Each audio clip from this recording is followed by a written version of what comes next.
Hi, I'm Dan Watson. I'm Paul Sloggett. Welcome to the Dirt. Oh, I get to say it first. I've got to say it, but that's the first time I think I've ever said welcome to the Dirt. You've had that one every time. You're welcome. No worries.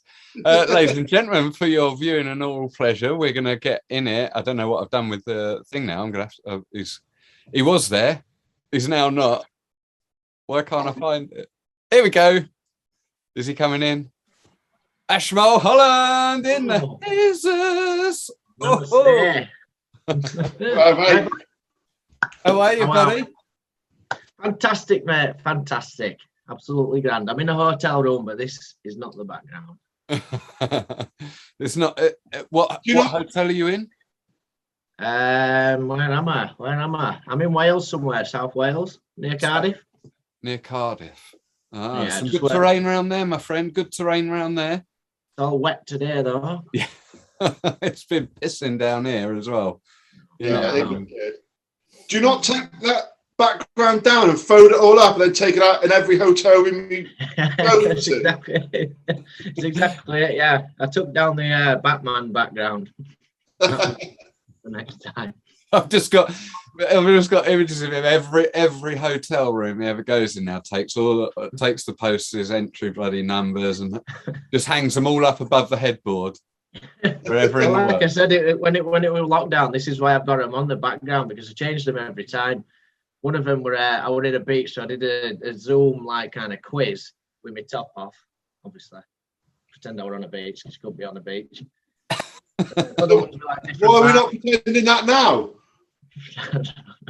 I mean, me and you haven't got the budget. What, the budget to take our tops off? Oh well, I was going to say for CGI green screen, we'd bloody need it anyway. I wouldn't want to go showing off my rippling six pack and embarrassing you all. Exactly, this is it. You know what I mean? This is it. So. Thank you for joining us this evening, dude. I really appreciate your time. Thanks for having me. I was surprised when Sloggs asked me, really. Well, not sure what I'll bring to it, but I'll bring some definitely funny stories. We've got stories. Everyone's got stories. So we want to get everyone on here eventually. Yeah. It ain't necessarily about your fastest times, your big tricks, or this, that, and the other. It's a bit more about the community, man. Man. I mean, it's easy to sort of, well, it's not easy to get anyone on the dirt as such, but we could just stick to the big names, if you like, all the time. But I don't think it would be a true representation of the sport, because there are so many people behind the scenes and stuff. Hence why you've got me. No, I didn't mean it like that. Hey, it's hot as fuck, man. Harsh, man. I'm actually thinking of like the organisational staff and things like that go on to the events, and people like the Wanklin's dad who would sit on the start gates. Mum and Dad, Paul and Debbie. That's it. People like Lee and Ayla who tirelessly work on the timings and live timings and getting us riders represented and stuff like that. There's plenty of people around that deserve a bit of praise, shall we say. But yeah, we're not here to do that this evening. We're here to focus a bit on you, dude, and if you will indulge us with a little bit of your history, and as our Graham from Blinder Date says, what's your name, where'd you come from, and give us a quick recap of who you are. I just got no idea who the fuck Graham from Blind Date is. Did you know back in the day, back in the 80s, you remember Blind Date, didn't you, with Cilla Black? Oh yeah. Yeah, he used to. Time Saturday TV. Here's our Graham with a quick reminder, or in a Scouse accent that I can't do. How did she say it? She said Graham or something like that. Graham. So basically, Ash Mulholland, as you know, I grew up in a town called Dewsbury, a little uptown inside Dewsbury called Thornhill. If you've ever seen Educating Yorkshire, that was my high school that I went to. Right. And now Were you featured in that? Yeah, were you in it? That were after my time. Right. That is amazing what a lick of paint does to a school, because that looked posh. Was it a shithole when you went there? Oh yeah, even more then, to be honest. Like, yeah, I think half of my teachers were in prison for fiddling about, but anyway, that's a different story. My background, as far I'm an electrician. I've been since high school. I did my last GCSE on a Thursday, went straight into my apprenticeship on the Monday. Still am an electrician now. And what else did you want to know? How old are you, Ash? 31. 31. Oh, a young gun. Hey, do you know what? I like this. So that means you would have been eligible for Masters in this last season. No, I was 30th of December. Okay. So I think it's January when it starts. Oh wait, will I have been?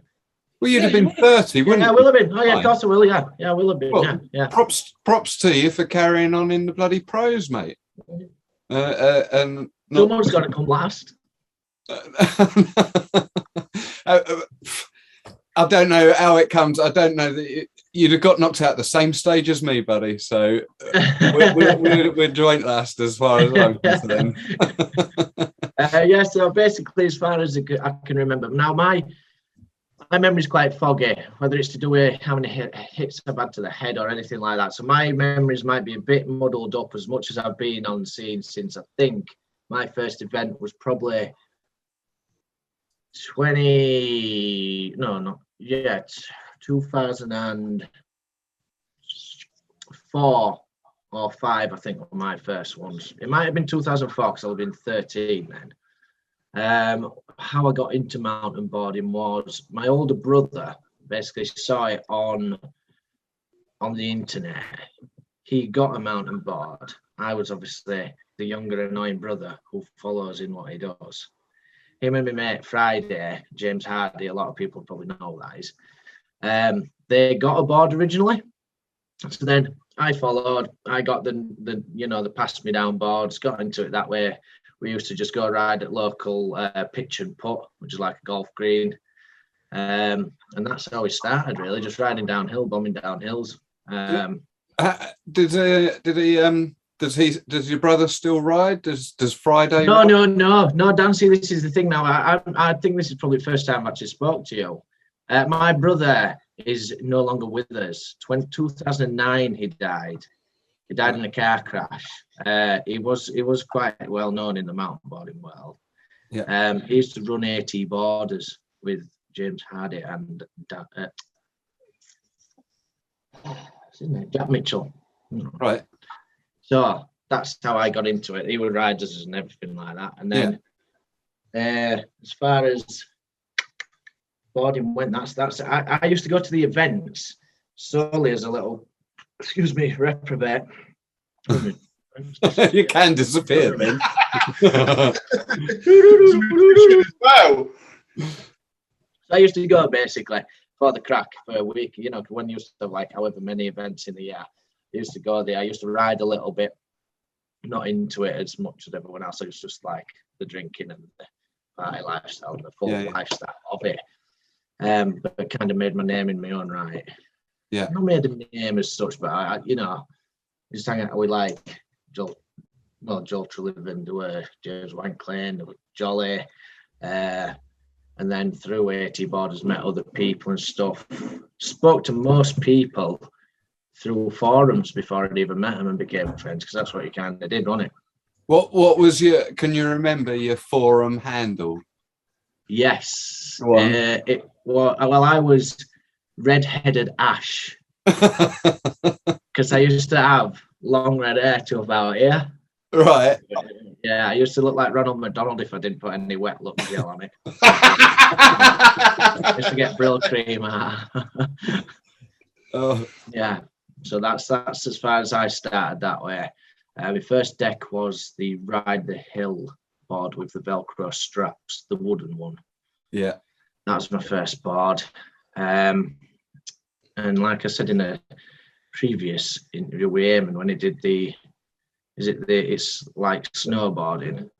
So we used to do some pretty crazy shit on them boards, like, you know what I mean? All you could find, you just go down it. And you didn't really care. Yourself down it. Yeah, come out with injuries and everything. So you were like, so were there any centres around you when you first sort of got your little crew together and you found mountain boarding? You were just riding free ride spots around your local area? There were some good free ride spots. So they were like a place which I now call Coccyx Woods, because I brought my coccyx there before I went on a 5-hour flight to Egypt. But it is known as Coxley Woods. Now, a few people have been up and ridden there. Apart from that, there wasn't too many places. I suppose it would have been Bolesworth. Bolesworth would have been, well, you know, Hales would have been the closest. How far drives that from your gaff? Now? Oh, God, this is what's annoying. This is what's annoying about traffic now. It's about 2 hours to get there now. Back in there, say, call it like 10 years ago plus, it used to take about an hour and 20 minutes, an hour and 15. There's no chance you can make it there now. You know what I mean? Too many cars on the road. But what was the another world? Ah, right. So I didn't find another world until probably about 2012. 2012, 2011, probably back end of 2011. Rhys Crilley. My brother got in touch with Rhys Crilley because he found online or through forums that Rhys only lived 5 minutes away with his mum and dad in Ossett, which is right next to where we were living at the time. And he'd actually been up years and years ago. And he said it wasn't even worth going to at all. And to be fair, with the amount of work that when I did end up going there and kind of like starting a little team, it still probably wasn't worth going to now. No offense, Andrew, if you're watching, doubt you will. But no, it's not like that. It's just it wasn't big enough. They were an away day, a couple of away days and stuff, which was really good fun and stuff like that. But it wouldn't be worth, say, the likes of yourselves to travel all that way for. Do you know what I mean? There's a lot of things that should be. I think from what I gather about the place, it seemed like a multi. They had a lot going on in the one. It's an adventure centre, yeah. It's brilliant. Yeah. It's a really good business. It's really good. Like the amount of stuff they do there is fantastic. I'd go up and check out last year if I could, because it's so good. Yeah, it's such a good thing. There's so many different activities and stuff. I haven't been up there for a while. Yeah, I mean, I had a little look round on Tinterweb about it in the last week or two, and they got some toboggan run stuff there. Yeah, which I noticed that, and I think they've done that on the lander of the last jump. I think that's where they've installed them, which is a shame. Yeah. It is a shame. It is a shame. But hey, if it's not bringing the people through the doors in the same way that it was, then as a business owner, what are you going to do? No, this is it. Yeah, I mean, in winter time, it opens up as a ski and snowboard sort of thing. If they get the good enough snow, but it does get good snow up there. Does it? Oh yeah. It's straight up on Moss. It's right high up. If it ever snows anywhere up in like West Yorkshire, that's where it'll definitely be snowing. Yeah. Well, that's worth knowing, I suppose. At least if you're in the area. Home Moss would probably be better. I'm just reeling names out to you, the places that you probably. Well, this is it. I mean, I'm never going to find all these for pictures. That's for sure. Now you make Dan sweat for the week by just throwing loads and loads of random fucking names out. They could. It's non-existent name. Just make them up. Send them on a wild fucking chase. What was that name I said at Skate Park over there? So Nicky James, when I was trying to think of Nicky Forecast. I could start throwing different names in. What was I going to say? We're going back to 2004, 2005 then, when you're first starting. And you and your brother. I'm very sorry to hear about that for the record. Right, man. But when you guys first found mountain boarding and started free riding in your local area, did you say Coxley Woods? Coxley Woods, yeah. Now yeah. I'm gonna pause there because I've heard that name before, and the reason why is because I've got a question about it. Okay, so we're going to go to the first, because we've got quite a few. We've got a few readers' wives have been emailed in tonight. Well, this is it. Which one it is, though, I've got to remember. Let me have a look who we've had in. If this is the incident with the police, I'm gonna go with Rhys Crilley, I think. Right, okay. And he has messaged him recently, which might be why it's in my memory. Volume up. Yo, Ash, how's it going? Great to see you on the dirt. My question for you is, if you could take one pro mountain boarder to Coxley Woods to show them the ropes, who would it be and why? Yo, Ash, how's it going? There you go. So, thankfully, I was right in remembering which one it was. I need to put down on here which people ask which questions. Yeah, that is quite a hard question, to be honest, because that. This is where my brain. Just for reference, while you're having a think, I've obviously done a bit of stalking on you today on YouTube as well, because I know you like your videos, and we'll get onto that as a separate topic in a bit. But there's one there, I'm pretty sure there's a video on there called something like Free Riding in Leeds Part 2 or something like that. Is that Coxley Woods? No, that is Leeds Urban Bike Park before they built the bike park. Right. That was basically that was like our Cleve Hill, really, before they built the bike track. Because it seemed a wicked trail for a really long time, a nice old pitch and not too mental. Yeah, is that? Oh wait, hang on a minute. Is that the one where you go over the bridge? Pass. Like I say, I've watched a few videos this evening, so if there's just raw footage of like kind of the 4 different runs, and it's just all seems to start to go through the trees, starts through the trees and leaves, then that is before the actual built it. But that's the one you showed me last week, Ash. Yeah, I think it's the same one Dan's on about. Yeah. Okay. Oh yeah, right. So there isn't any Coxley Woods for us to view on your channel as such, or is there? There is a little bit in the first section. I think it's the one where I fall onto the camera. Right. I actually do like a stall onto a tree root, a 50-50 stall on a tree root, and I basically fall backwards and I fall onto the camera because I didn't quite stick it. Okay, well, I'll try and find that, and hopefully I'll have overlaid that into this here. But going back to Rhys's question, then. This is really hard. This is, to be honest. Pros that go. Why does it have to be pros? Well, it doesn't have to be anyway. No. Yeah, it's going to be pros. It's Rhys's question. It's Rhys's fucking question. Yeah, what am I doing about? I need to shut the fuck up. Which pro? It's going to be a fucking pro.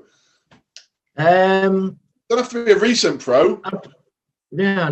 Fuck me, you can choose me. I was in the pro category this year.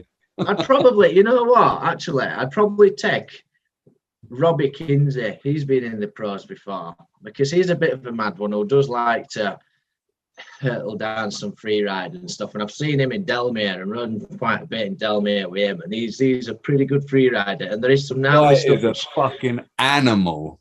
Yeah, and I think he'd probably do some of the stuff in there which you wouldn't necessarily think of doing. And it does have some nice, it's got some easy stuff. It's got, there's potential to really hurt yourself there as well. Yeah, if you've never been before. Yeah, so there's answer to that. Because of the fact I've ridden with him on free ride, and I've seen how sturdy he is, how much he can save certain things that you wouldn't even believe he'd be able to save. So Robbie is my answer. Yeah. Good answer. I like that. Robbie, when you're back in the fucking country, get in touch with Ash. Go ride at fucking Coxley Woods, man. The guy, like I say, absolute beast mode. What he was in the finals this year, made finals of the pro, didn't he? at Hart Hill. He's always in the mix. I'm telling you.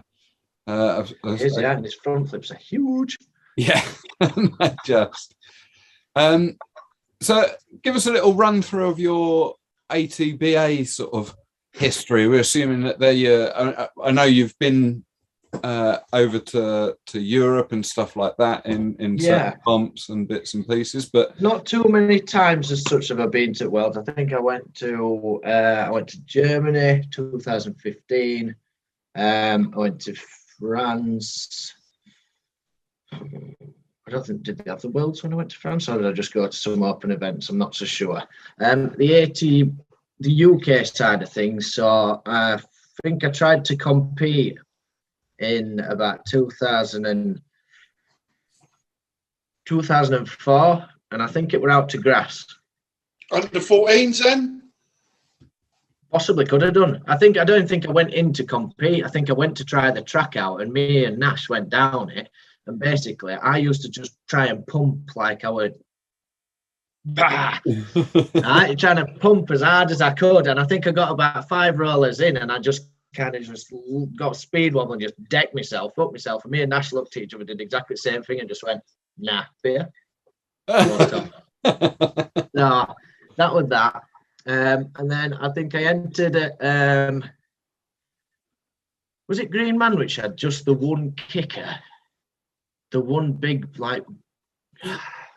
Is it Green Man which had the big kicker, just the one kicker? It would kind of set up on part of the track. I'm not so sure, but there's Green Man, did that not? I don't know if I'm imagining it. I can't remember. This is where my brain resonate. But Green Man definitely didn't have a park of any description. That's for sure. No. I just remember. I think they were just one kicker. And I think it were about. Probably about the same age, it might have been the same year, and I went in and I just started learning like freestyle, and I went and attempted. I think then you got like 4 runs. I went in, tried a 180, failed. So I thought, right, if that's not working, I'll try a 360, failed. Thought, right, if that's not working, I'll try a 540, failed. And then I thought, right, that's not working, so I'll try a 7, failed. that was that. On through the peer pressure of my brother and Friday, like.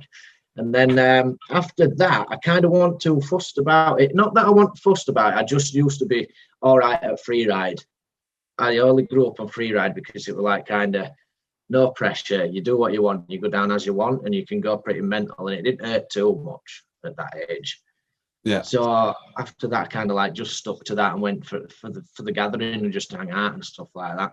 And then picked it up again about 2012. And got into a foam pit at Halifax, started to learn. I'd always tried backflips and kind of got them into foam pits and stuff. Got to land with got to another world to finally find a jump I could try a backflip on. Yeah. Learned backflips, and then that's when it all kind of took off. And then it were 2013 I entered. I didn't do too bad in open, not seniors as it was. Or whatever it was. And then I think it were I started getting really good towards back end of 2013, and then when it went into 2014, that's when I was really on my game and I was doing really well in it. And then I'd come up with quite a lot of good tricks, and then I ended up winning that year. And then that's when I stepped up into the pro category in 2015.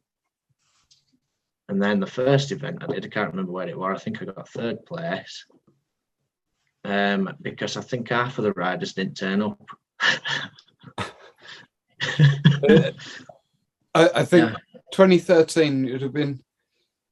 I mean, not like I suppose we had a reasonably good turnout last year at Hales, and fingers crossed we'll have another good turnout this year. But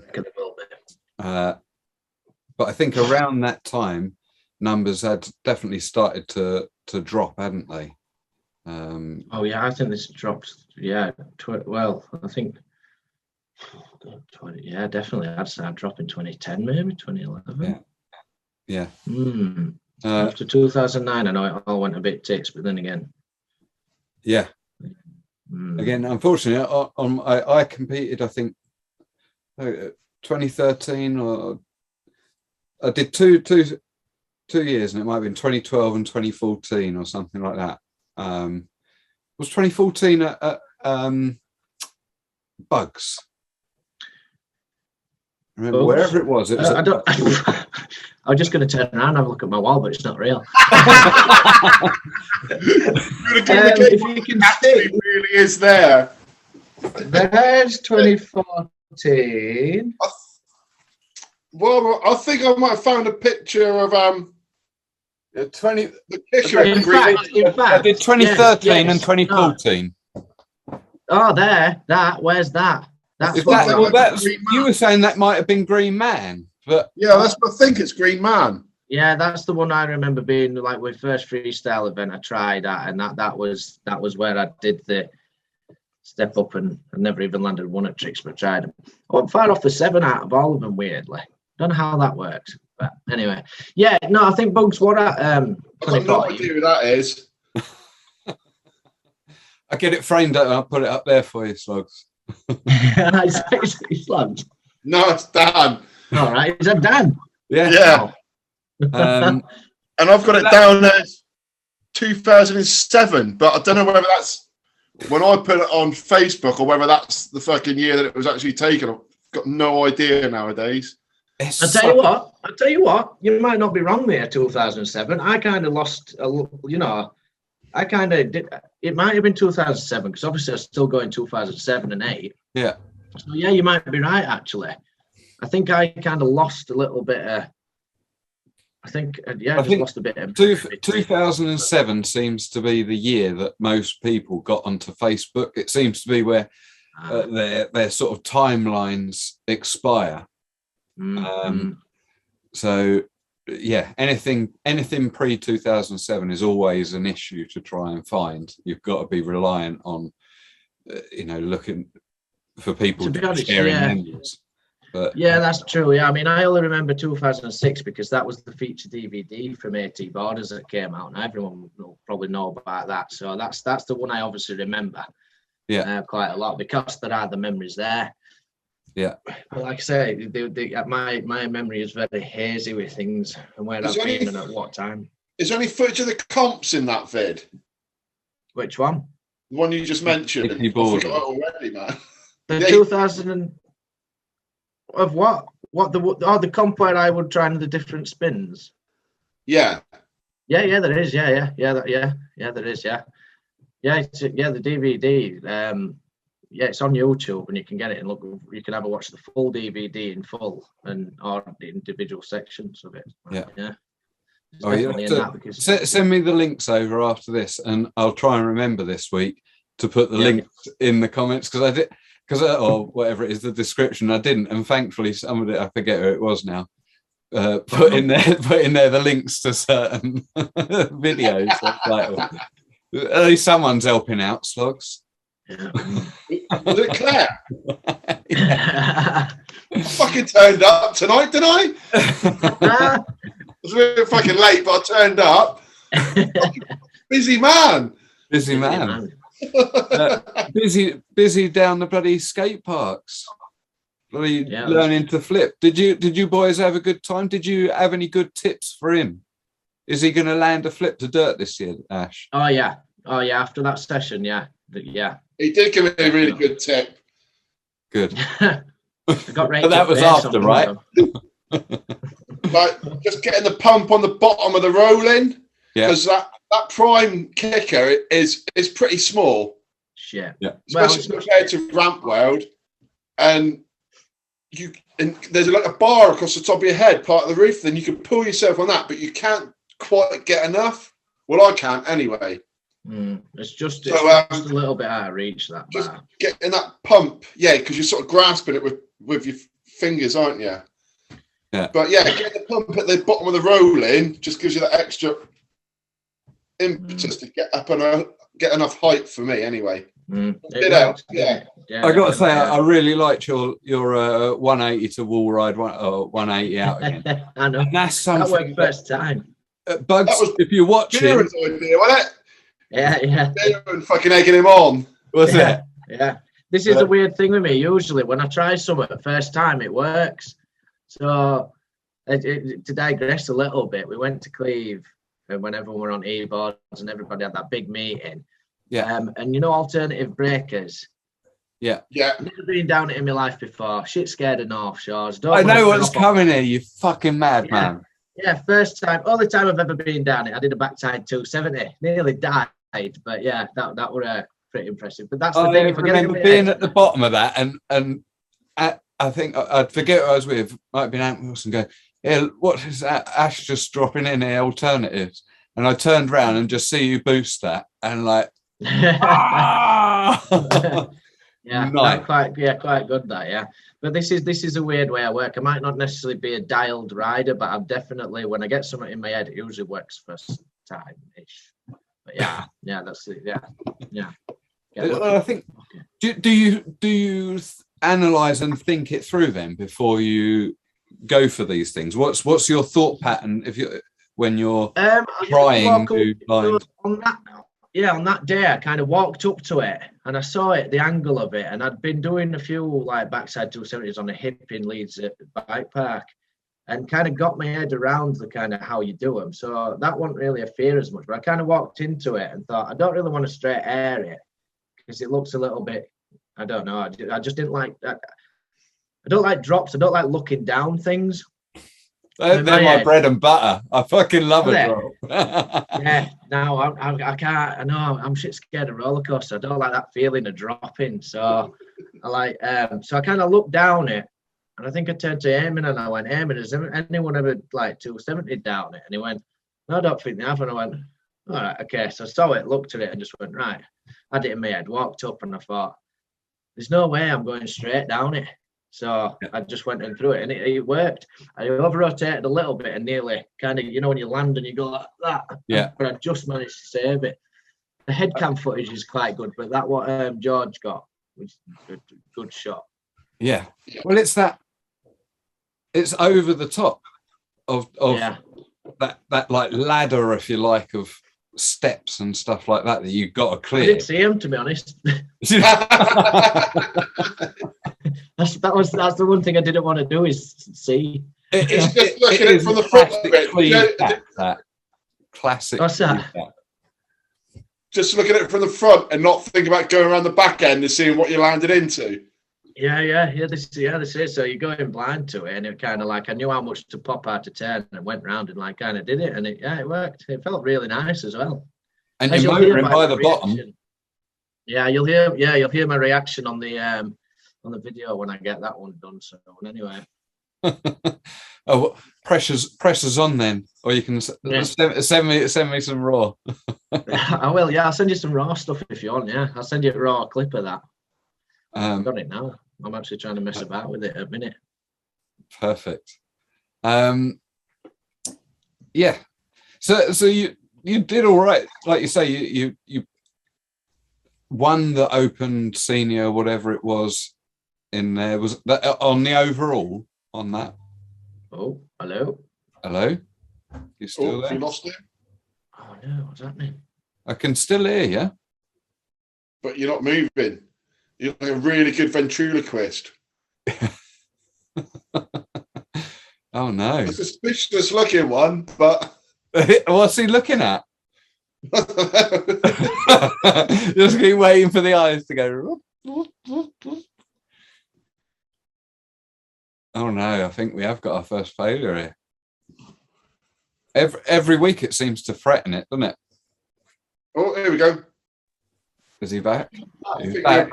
All saying that about him. I love Ash. Here we go again. All right, mate. Modern humour. It's irresistible. We're immature at best. Oh, I know. Yes. So where were you up to? Because I dropped out quite early there. Dan was calling you a prick. Yeah, well, next one to no one. I just met him. I was saying that if you won the Open, that was overall as such. Was that? Yeah, I didn't do too bad on. Yeah, I think. Oh, saying that, I think there is a photograph. I think I was riding for Team Neat at that point, or with Andy Dunlop and Cheb and everyone. And I think there's a photograph. This would be a good photograph to get up. is me. I was third. I think Cheb was second, and Andy was first in one of the events. And we formed a teapot. I was pouring Andy into Cheb. Nice. It was quite a good fun. So we'll have to find that one. That sounds cute. There have been some good celebrations over the years. Pretty good bonders, lads. I still do now, right? I'm not saying it's changed. But yeah, there's so I think what had happened is, I think it was 2014 where I ended up actually getting the overall on it through the freestyle, because my favourite is freestyle. Everyone will know that. Freestyle and free ride, because I'm a Yorkshireman. I like anything free. All right.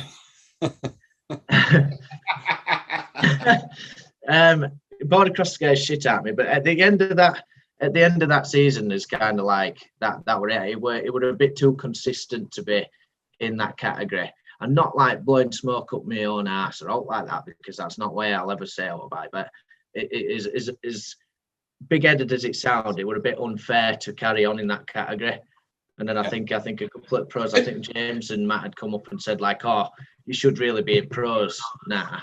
And then I you want to push yourself, don't you? You want to ride against the best. Yeah, dead right. Yeah, I really enjoyed it. I really enjoyed the seniors at that point, because the group of riders who were in that, we were all real good mates. I mean, everyone is anyway, but they were me, Andy and Cheb, but we're always in it and everything. And we were always battling, practicing together, battling. And, you know, there's another video I want to get up where me, Andy, I think it's me, Andy, Cheb, and Aidan Beamish are in the final on the racing. And I just managed to nip Cheb into second place on the last corner at Hales. Yeah. So I will get that, because that's a good one. But yeah, it was really intense racing that was. So I did enjoy that. And like I said, the Masters is one to watch this year as well. And last year I said same, because they're all in it, and it's such a good category. I love watching Masters. Like, it's so good. It's the biggest field now. Yeah, I know. Yeah. Yeah, and then so that would as far as that were I think it was mainly freestyle and stuff. But I think I did get an overall on that. Yeah. But this is it. It's. I won't class myself as an athlete to want to know where I've been, where I've come. I'm just there, and I enjoy doing what I do. Well, I don't know. We can't. I don't think we can go into it in any detail, but I think that there's there are changes afoot, shall we say, that will make it easier for us as riders to see how we end up amongst everyone. All right. Okay. In the coming years, so careful, Barton. I am being careful. That's all. That's all. At least in qualification, you know, because we went to racing qualification. We went to time, didn't it? And then went to race knockout, or not knockout qualifications, but seeded qualifications and stuff. And that's great for getting everybody to have more time on board, more races for everybody when they're paying their money, and that's what everybody wants. But I think the ideal, if you could, would be to still have everybody racing loads and getting plenty of bang for their buck, but also to know where you stand as a 50-year-old against likes of yourself, or the likes of Matt Brind, or this whoever. is it, it's basically it's cross contamination in the sense of, right, your time might be really high in, say, the Masters or whatever, and then you might be actually realise that it's up there at the top with some other athletes in the other categories and that. Well, that's it. I mean, the downhill shows that, doesn't it? Downhill definitely does that, yeah. Because you can see the times, whoever's got the quickest times, and you'll see that some of the Masters and certainly back in the day, like some of the under 18s times were as quick as the pro times, you know. I'm all about seeing where you are against everyone, as much as it's, you know, as nice much as racing to have an peer. older category where I'm up against peers, if you will. Mm-hmm. It'd be nice to also know how you get on against everyone. You just want to go back and go, no, that's my time. Beat you, Piers. I get pads out at shed.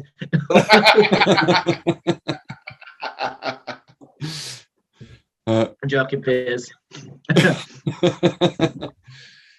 So where are you? Where are you riding at the moment? Are you getting much riding done this winter, or not what? Really? No. Fortunately, with my work, I'm on the road all the time. So luckily, I know quite a lot of riders. Hence why I saw Sloggs last week. I was in Plymouth for 2 weeks. Cardiff, a couple of weeks before I was down in Plymouth, managed to meet up with James, Connor, and Nigel at Ramp World in Cardiff. So I've not really been on my board as much. If I do, I'll go on my own, and it'll be whatever I can find, really.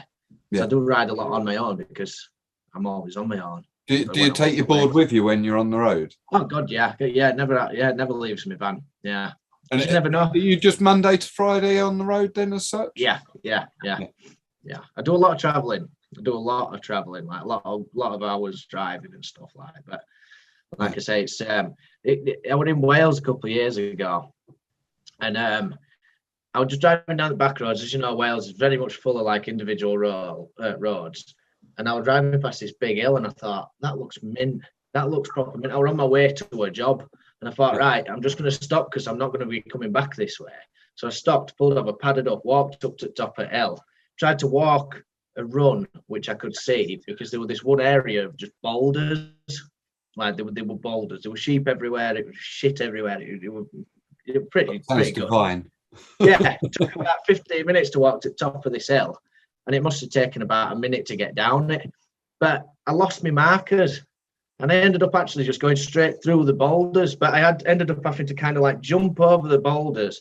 It was probably a 5-foot drop over, I don't know, say 15 foot long.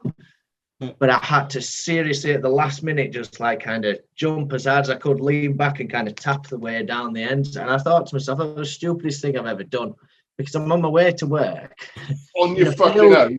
Yeah, in a field with no one around.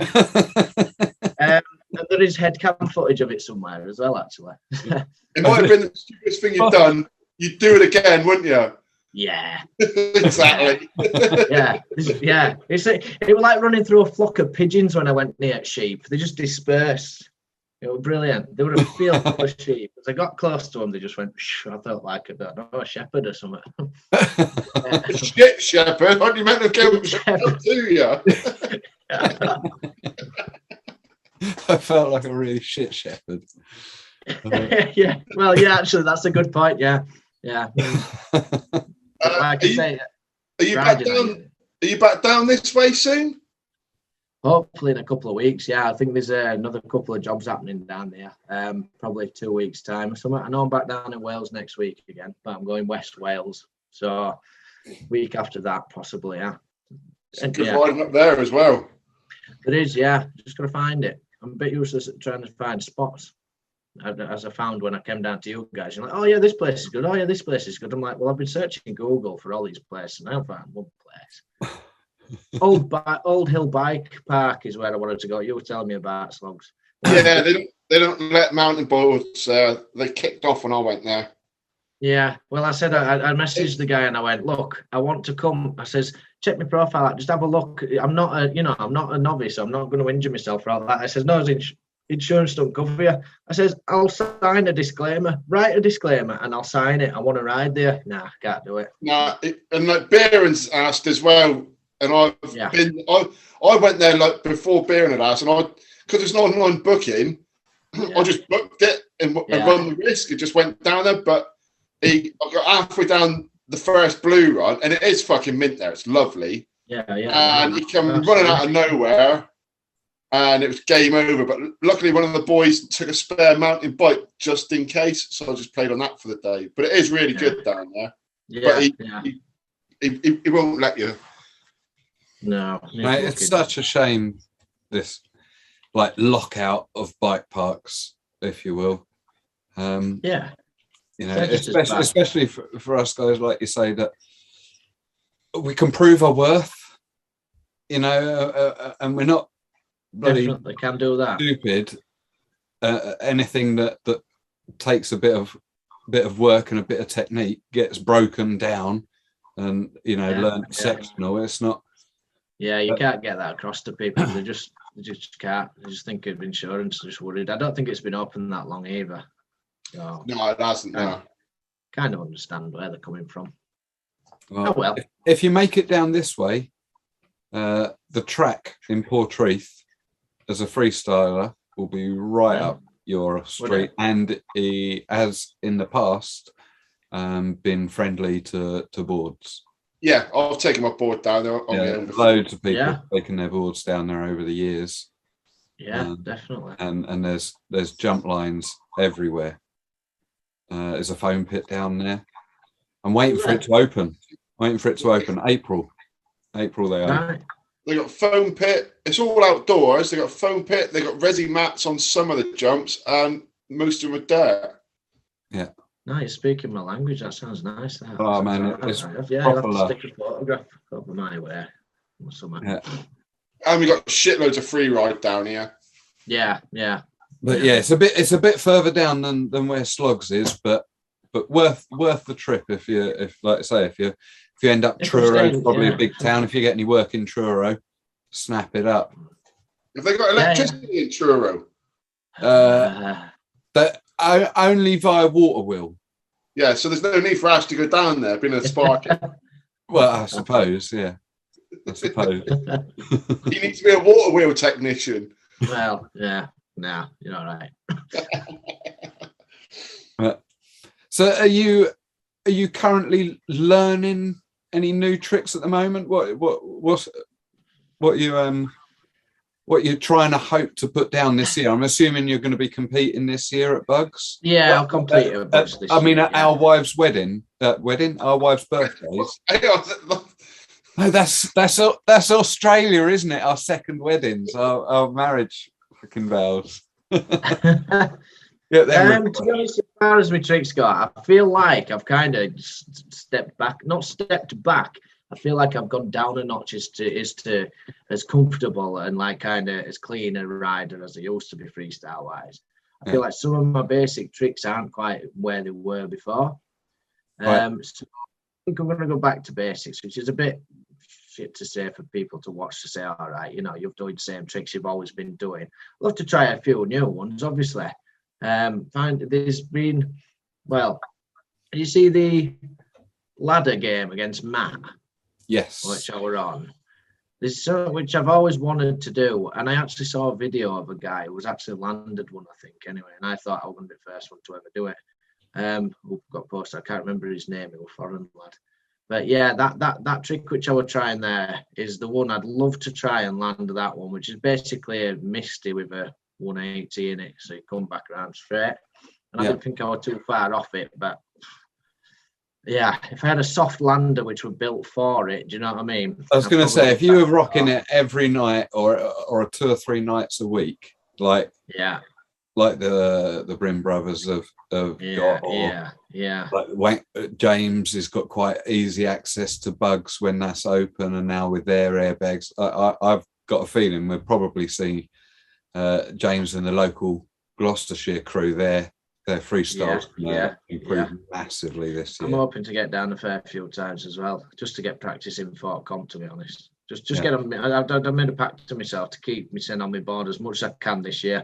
So as much as I can get everything kind of done. What I've got, I wouldn't mind doing like a back.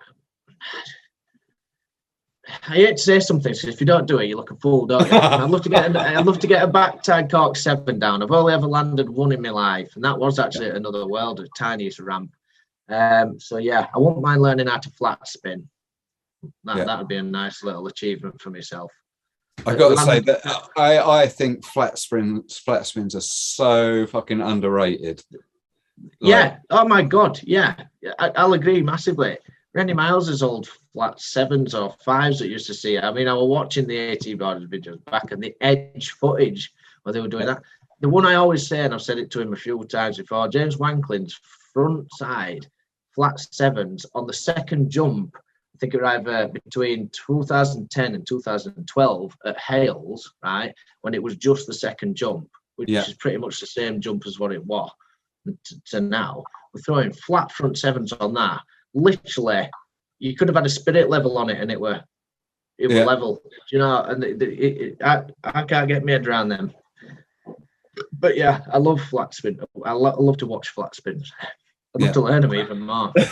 Yeah, me too. I really would. Me too. Yeah. I'll tell you what, if I could get like a flat spin 3 down, like I reckon I've probably got more chance of landing front side than I have a flat back 3. But yeah, because I could do them on snowboards with just like a nice melon and that, but I never managed to fully get them down on snow on dirt. Yeah. That's going to change this summer. I'm going to say that. Yeah, sound like a prick, because I sound like a prick all the fucking time. So what's the difference? Yeah, if we could get to a position where I were dialed enough to be confident enough to try them, and I could do flat front threes, you know, more times not off small stuff. It's the bigger stuff. Yeah, I can't really do backside flat threes. I just need to spend some time in a good foam pit and just get used to it, because I think if you ever get to a foam pit and you pretty much get into wheels, stop trying it and just go to dirt or go to resi. Yeah. That's my advice, and it always has been. It might be the wrong mentality, but I think this is me, I'm not preaching to anyone, this is my personal thought. You ever get anything to wheels in foam pit, more than like kind of, you know, say 8 out of 10 times, 7 or 8 out of 10 times, just take it to dirt, because you're not going to learn anything more. You're just going to carry on doing it and doing it. I think you're right there, mate. I think you're going to learn more from doing it to dirt. Yeah, and I learned that actually when I learned the Misty. We were having a session over there, and in fact, his name comes up again. Rhys were watching me do it into a little foam pit, which was probably not much different to the one at where were we the other day, Sloggs? Brind. Yeah, maybe a little bit more of a kick on it, right? And I wasn't far off there, and Rhys was going, "Why don't you just try it on dirt?" I'm like, "Nah." I was going, "No, try it on dirt, I'm like, "Nah, just try it on dirt when we go back up to the centre." I went, "All right then," and that day I just tried and tried. As you've seen the video of the Yorkshire boarding. Mm-hmm. There's a video. I assume so. I lose track of the names. Yeah, right. Well, that's the video of like kind of when Rhys and Jack Chu come up and James I think were there, and Chloe and Alex and me and Nath were there. We were all riding up at Another World, and that was the day when I was trying the Misty or backside rodeo. There's a lot of argument as to the name of that trick, and I was trying, and we wanted to try and make it look like I'd landed it, but I didn't land it on that day. I must have tried 10 times, and then it was 2014. I know, because then I went to Hales and I tried it twice, but I tried it on, you know, the little mud kicker on the last jump. Yes, it was a little mud kicker to the side of the main kicker, right? And I tried it twice. Nearly got it there, and then Rich Sykes. Another little bit of trivia: Rich Sykes is my cousin. Is that right? Yeah, didn't even know until about like 2013 or something. Yeah. Big up to Richie Sykes. I hope you're doing all right, brother. I don't know. Is B Rad still riding? Or is he just a rugby player now? Rugby lad, innit? Rugby lad. Rugby lad. Yeah. So as far as it went, I'd tried it twice, didn't land it, and then basically I walked past, and Rich said, "Just try it on big ramp. Just try it on big kicker." And I went, "I don't know. I don't want to. I'm a bit worried about it. So just try it on big kicker." Anyway, I tried it once, didn't land it. Went into competition because it pretty much started, and landed it first time. It's the only time I've ever landed it. But it doesn't matter because it's filmed. Well, I tell you what, did you see the half pipes of the Olympic snowball finals? Yes. Mate, you come in third. What's his name? Scherer or something? The Swiss guy landed that backside rodeo 900 on his final hit. I mean, they just look weird. like rodeo misty, whatever you want to call it. Yeah. I just call them weird flips because I can't figure them out. Like, no, they are strange. Like, yeah, you've got to kind of vision a trick before you go and do it, and just like kind of have an idea how to pop. Like, it's a very weird one to pop because you've got to kind of turn 90 degrees, pop off your back left wheel, and then flip over yourself. So bring your shins over your head and flip over, and then twist out. They're not easy. I nearly blasted my knees out when I landed that trick as well. Yeah. Literally the hardest landing I've ever had when I landed a trick on that. Yeah. Oh. Well, that was my worst injury. I think we need to see a little bit more of your freestyle in the free ride over this year. Like I say, that I love her flipping. Seeing you spin that at Cleve, just it made my day. That, like I say, I've never seen anybody do that before, and it was great seeing. I think pushing that side of things for you guys as freestylers, you know, I can hold my own in a free ride. I can hold my own in most scenarios, but you guys have still got a bit of life in you. Do you know what I mean? You're not over the fucking hill yet, and you can still. I think about this a lot, and I'm not sure when I'm going to be out alive. I do not, honestly. I don't. Well, when my body gives up, yeah, I don't think I'll stop freestyling until I can't physically do it. Have you had many injuries over the years? Yeah. Yeah, pretty. Yeah, quite a lot. Yeah, mostly daft injuries. You know what I mean? Yeah, mostly daft. Mountainboard, skateboard, and just drunken injuries. Yeah, that's some corkers. Basically, I broke this shoulder. Can you see that? Oh, look at that. Yeah. That's a classic mountainboarder. You see the advert for the guy who's climbing the scaffolding and thinks he's like some sort of superhero, which was an anti-drink campaign. No? Did you ever see that advert? No? Is that where he falls? Yeah. Does he fall? Yeah, so that's basically what I did. Yeah. Right. You got pissed, climbed some scaffolding and fell? Well, I climbed a cast iron drain pipe to get up to this roof, thinking it was funny, and the fixings came out of the wall just as I got to actual guttering. I fell 20 foot. Landed on yeah, I kind of let go. I fell down. Luckily, the drop of the curb, so my shoulder kind of hit there. My head went down, but didn't hit the floor because of the drop. But I snapped my arm completely off there. My shoulder socket had twisted round, but I didn't realise, did I? So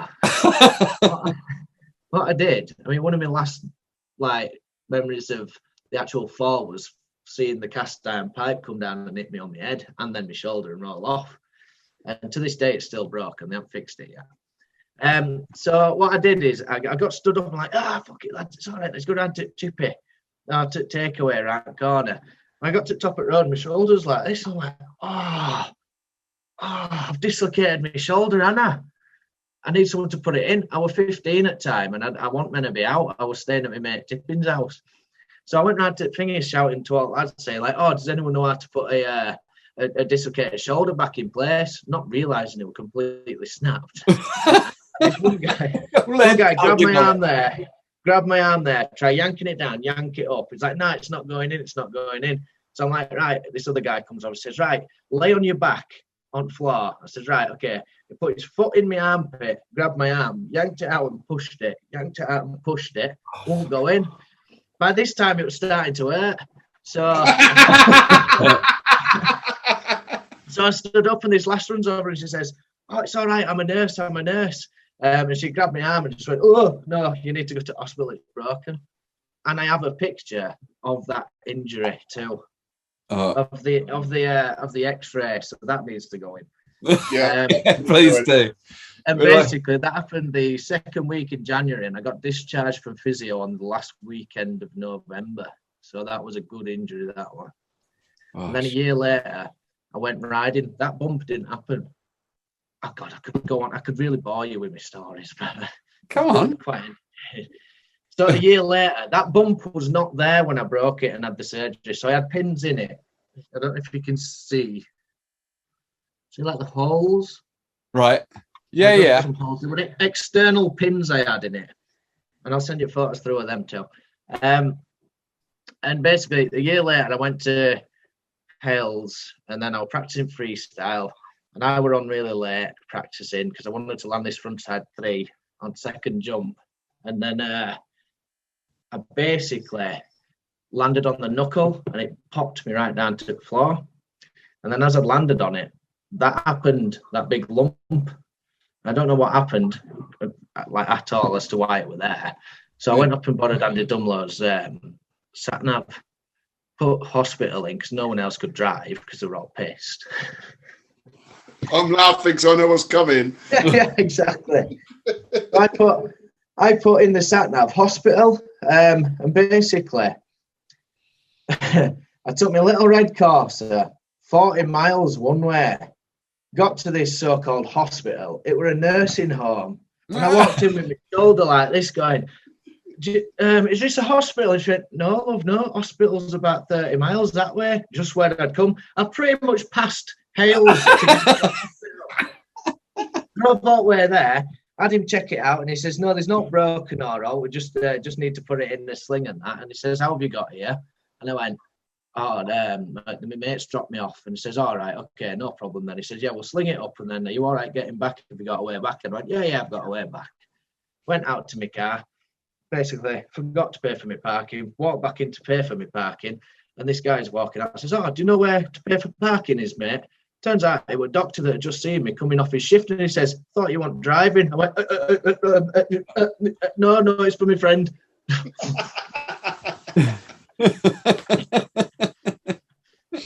And then drove all the way back, drunk about 2 bottles of red wine and passed out in an empty bonfire. Standard procedure. Yeah. I think most of my injuries have come from Hales, actually. But that place has got a bit of my skin and flesh in there as well as Hales. Yeah, the road into it has as well. Definitely got mine. You can't see it. I've got a big gash there. Got a big gash on my back. We all went down to Sandstone for a pint. Me, Robbie, Stu, Mark, Robbie's bird at the time. And I don't know if someone else was there, but they couldn't fit us in the car. So me, Mark, and I think Stu had ridden down on boards. And we decided to skitch on way back after about 4 or 5 pints. Anyway, I'm saying to Robbie, go faster up the, the roads up to the entrance, obviously. And just as we kind of get to the bit where, the right turn is. Yeah. But you kind of go around and it goes up, and then you're just about to kind of meet the crest, aren't you? Just before it bears left and goes into crest to the entrance of Hales, right? Just get into there. It marks on one side of the car on the door. I'm on the driver's side of the door, holding onto the side because Robbie, it's Robbie's fault this, and I'm going to say it to you, Robbie. It's your fault. You wouldn't open the back door, the boot, for us to hold onto it because you were scared that your stuff were going to fall out, right? We could have pushed your stuff back in, Robbie. We could have pushed it back in, but no, I wasn't having that. So we had to skitch on the side of it. Anyway, we keep coming up road and going faster. Robbie gets to about 30, gets to about 33, 35. I think he gets to about 37 mile an hour. He's realised he's drifted over to the left where Mark is, so he swerves because he thinks Mark's going to go into the bush. Forgetting I'm on the right-hand side, his back wheel of his car goes over the front wheel of my board, and I just go 50 mile an hour, doosh, straight down. But if you imagine, this is my head, this is the board. I kind of went down like that, stuck like that. So there's my board, and I slid on my back. Get all skin off my sides, a big gash on my head. Robbie ended up taking me to A&E, and that was that night. It was for Stu's birthday with that. Didn't take you via a nursing home. No. Was it back to that same hospital? Same hospital. Same doctor. No, really, mate. I have got a mate outside this time. His name's Robbie. He's just there. And it's his fault. Yeah, that was a good one. So they're pretty grim images I've got of that as well. I was going to say you seem to share a good, obviously, such a good relationship with all the Hales boys, and I'm only sad that I wasn't at Hales when, you know, you'd have come after I left, I should imagine. I think I only actually actually joined Hales crew in 2018. I broke my leg, I broke my foot, and then just after, like, towards the back end, I mean, I'd been meeting up with Mark quite a bit for a few years previous, but I wasn't necessarily involved in Hales as such. Yeah. You know, I knew Mark because he lived up near me and whatever, but yeah, I wasn't like properly involved with Hales. I was only involved with Hales as the big group kind of got together towards the back end of it. Yeah. Well, you certainly seem to have made a few good memories. Like I said, these are over the years. Was it the Fortunate Son intro to your? Yes, that is one of my favourites. Yeah, that's definitely a good little one. Is that? Yeah, that's that's a good one. Is that? I like that edit. I just like the lifestyle edits and things like that. You know, it's just the best way. Definitely. I think. Yeah, I wish I was as able to capture good lifestyle stuff, but I always seem to never have the camera on me or whatever. Or even this, half the time we get gold when the camera's like not recording. I'm like, oh, for fuck's sake. So now I just try and hit record as soon as I start. I noticed that. I thought, oh shit, we're straight in then, are we? But this is it. None of it. I've not so far used any of it as such. It's good for bribery later times if you say something because you don't think you're on. just do an outtakes episode, don't you? End of year. Well, maybe that's what I'll use it for. Maybe that's what I'll use it for. Yeah, exactly. We had the DC story into that one then. The what story? DC story. Yeah. Well, do you think DC's DC's parents will have much interest in Ash Mulholland? I doubt it. Well, then we can. He said, well, we touched on the DC story that we had to edit from the BFC one. Because he didn't want his mum and dad to hear it. But at some point, well, fuck it, I'll tell it. then I'll wait for it to hit the group chat in however many weeks' time when it comes out. Apparently, he got pissed up at some. I hope it's not you, Ash. Is all I can say.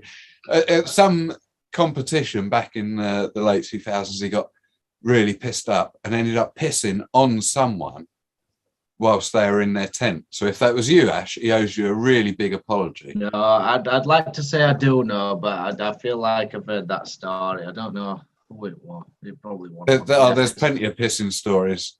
Yeah, there is. We don't have to go into those again this week. Yeah, we don't have to tell you what I do on a Tuesday night. Although DC did get his board out of the loft this week. Did he? Dust it off. So that's another one back on his board of the BFC. Aye. Hopefully they turn up. Yeah. So let's hope so. Yeah, that would be a good mate. And it'd be good to see face to face them all again, man. Definitely.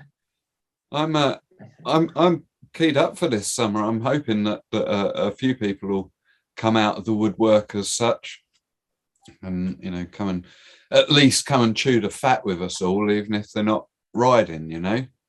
But hey ho. Look, we're over an hour in here at the minute. We've got a few more readers' wives to get through if you're keen. I'm definitely keen. Yeah, dead right. Who else we got on there? Oh, I was just about to be blasted by Rhys Crilley again then. Who have we got on here? So I've got a question in from All Things Kite and Board, Ross, over there. And when I get to it, he sent us into it. We'll go with this one. If he was in a race, who would be the 3 other riders you would like to race against? And also, what would be the worst riders that you want to race against?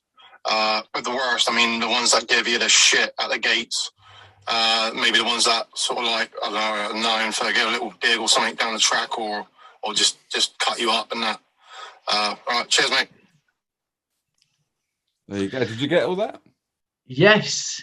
So basically, who do I want to go hurtling down a hill with to have the most kind of best race, and who do I not want to go in to the point of fearing not having a good time? Or is that more on the level of am I worried about losing to? Yeah, all right. Open to interpretation with all this. I wouldn't want to set parameters on somebody else's question. That's I won't actually doing that. So I'd love to go in against Jolly. I'd have Jolly, Robbie. I keep mentioning Robbie, don't I? It's as if I like him. The Will Fox. Will Fox. Good shout. Because I had 2016 some of the best races with them guys, actually. I remember going against Will Fox and Antoine. That one of the best races I've ever had. And I had a race against Robbie and Jolly, and I actually beat them both. And that was probably one of the highlights of my boarding career, just to beat them two down the track. Do you know what I mean? Which track was it? It were Hales. Just the Hales. Like, I can only say that were one of the highlights to beat Jolly. Definitely look around and beat Jolly.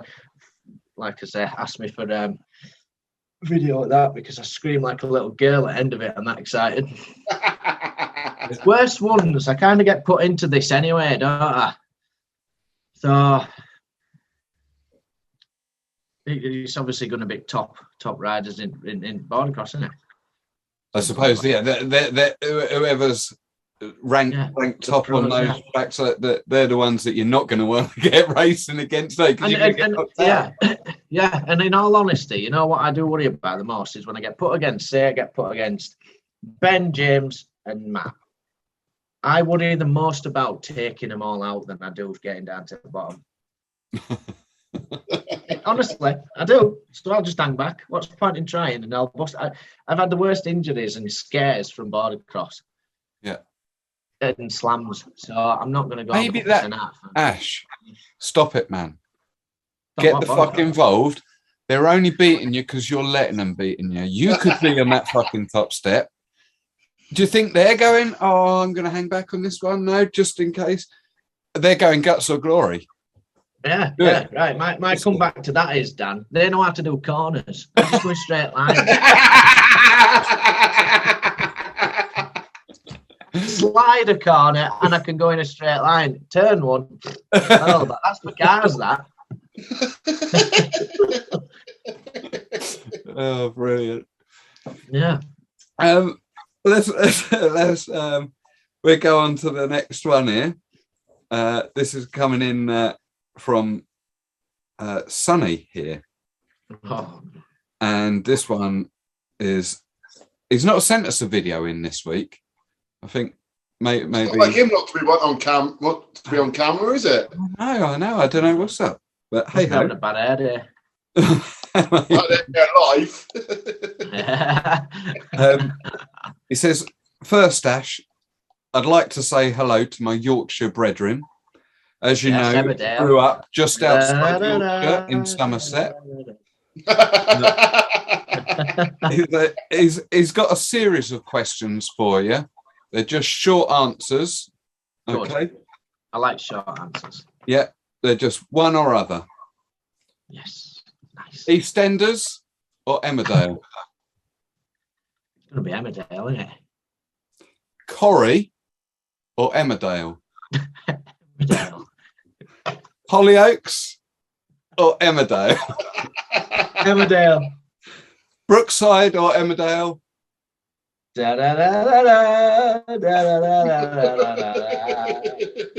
And his final question for you is Emmerdale or Emmerdale?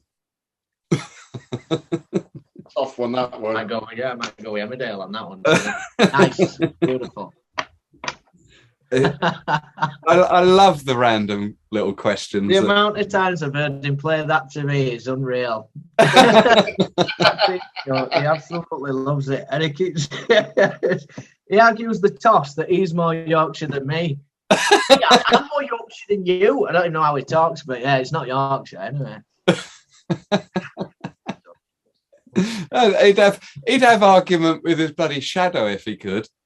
But, He hasn't got one though, has he? That's the thing.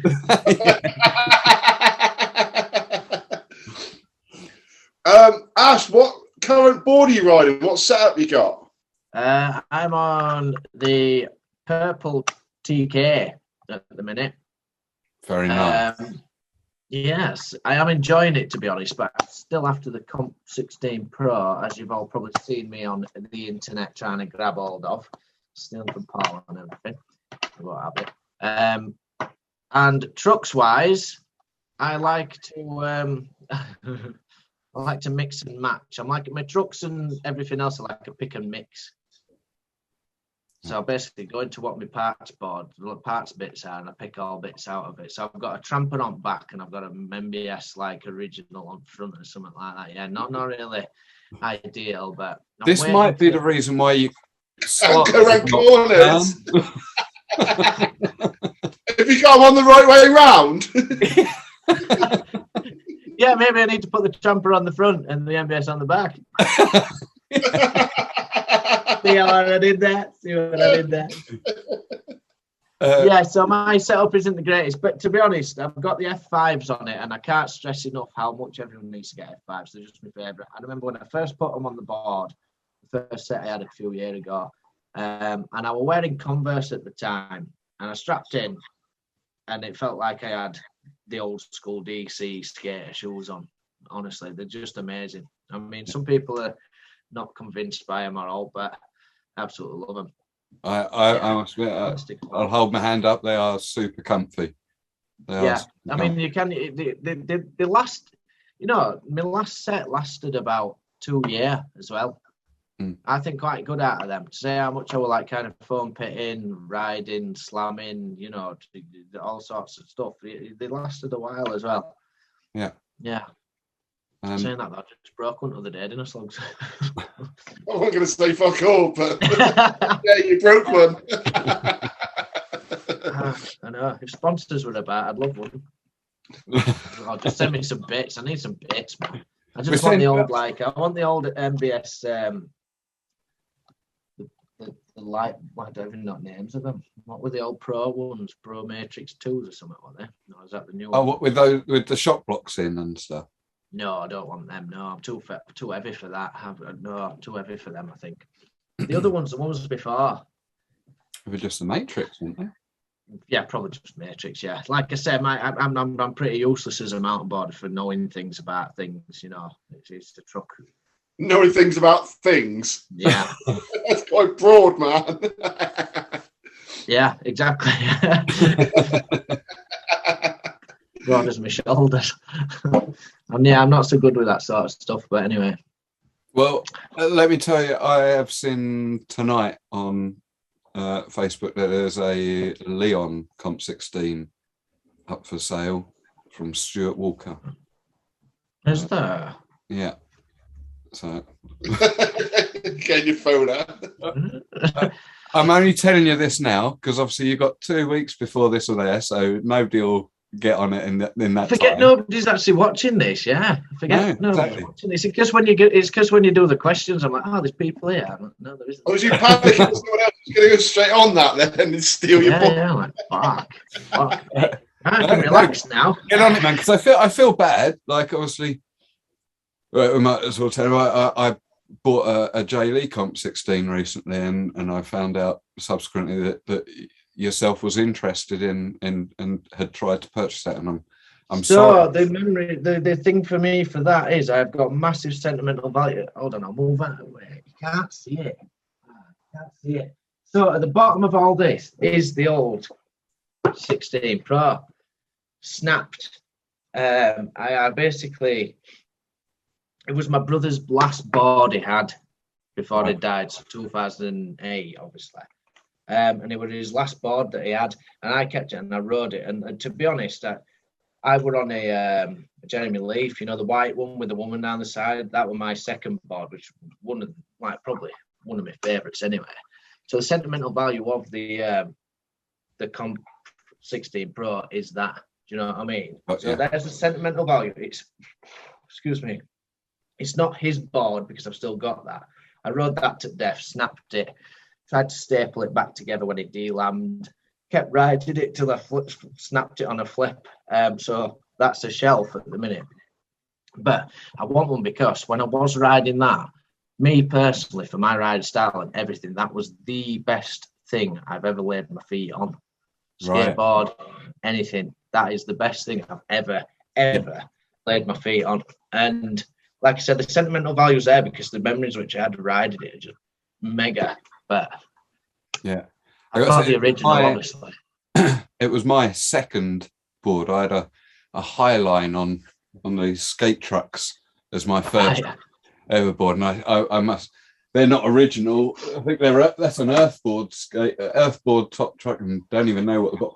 I used to snap them every fucking week. Or bent them and that, and then moved swiftly over to the Comp 16. But then at the time, I wanted a retro board, so I got the old green Comp 16s. Them in the higher fleet.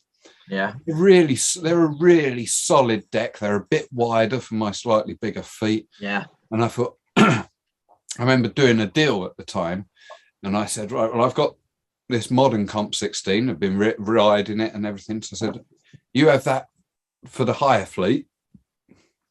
I'll take that old shitty Comp 16 that you guys don't want anymore, but I really want. And I'll just have a set of trucks. And then I'll put it, and made it up.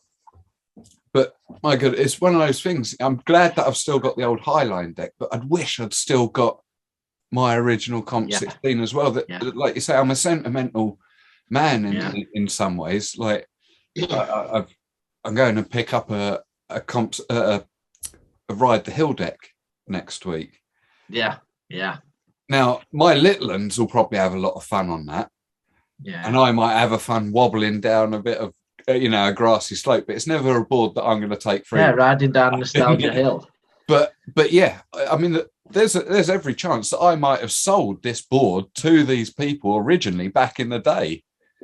So possibly, it was definitely bought from Priory. I know that much because they've asked. That's. I picked it up this week.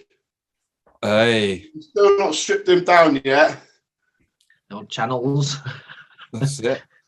I've still got a set of channel trucks somewhere. So I don't know why, but I always think in my head that one day I'm going to run out of spare other trucks and have to put them on. I tell you what's good about those trucks there. There's something that is good about them. Although they seem a bit dated when you look at more modern trucks. But they've got between the hangar there, I'm going to bore you here, Ash. You're saying you're not that sort of mountain boarder, but between the hangar, there's a tube that the kingpin runs through, and it helps with ease the wear on bushings and things like that. And then eventually they put that same tube into the Matrix truck, and it gives a bit of extra stability. It's something that I'd like to see come back. I always used to find that you crack that on the Matrix and stuff. You'd always find one day, be like, something feels a bit weird, and then you look down and it's cracked. You're like, well, I can't really do all. The welding's shit on them. It's that's what it's like welding, fucking bird shit around the bottom of a lamppost. It's absolute dog shit. But like you say, it is there, and it did serve a purpose. I'd like to see it return in some designs in the future, to be fair.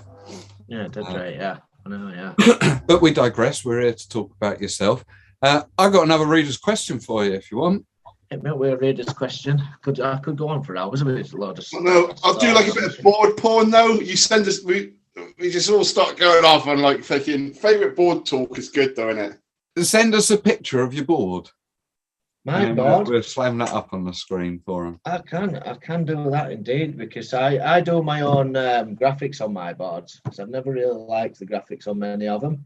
People will have seen my graphics and stuff, and obviously every time my brother has a certain piece of artwork in his portfolio from college, because we're into graphic design, and there's like this hawk swooping down and picking up a rat. You ever see that on top of the front of my board? That's his artwork. Now, what I do is I wrap the full board in green vinyl, and then I wrap it completely in black vinyl. I stencil out with a scalpel the design of what he had, so I can just take the black layer of vinyl off, the green vinyl and get the green through it. And I've got some belting pictures of when I first did my first one. And I designed the underneath of my boards completely myself. They're not special. They're just, just something which look decent. And remember the first one I ever did took about 12 man hours to do, and it would have a slog. Yeah, but it looked immaculate and it was mint. But yeah, definitely send them over. So that one at a time, please. You go. Patience all the. I have not got the patience or the talent to do any designing on a deck. I love it. I really do enjoy it. Everyone I've done up to date, I've done even with the TK, purple TK, I've done it, but I changed the design on the underneath of it to like a honeycomb effect with bees in it and shit. Like, so yeah, I do really like doing it, to be honest. Just having time. But it's not that hard either. Just patience. Yeah. Yeah. Quite therapeutic. It's a relaxing thing. It is, and it's always nice to know that every time I look down, there's I see some of my brothers there. He's always there riding with me, sort of thing. As gay as it sounds, but you're going to be like that, aren't you? Yeah. So yeah, it's always nice to look down. He's always there. He's always on my phone.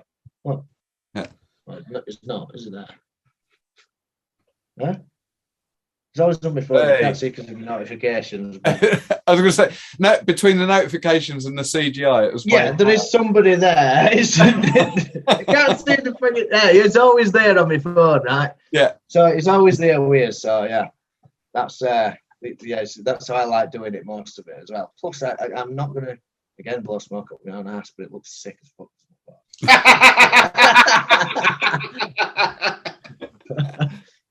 Oh no, definitely. Let's see some of these designs. Let's see some of them. You will, yeah, definitely.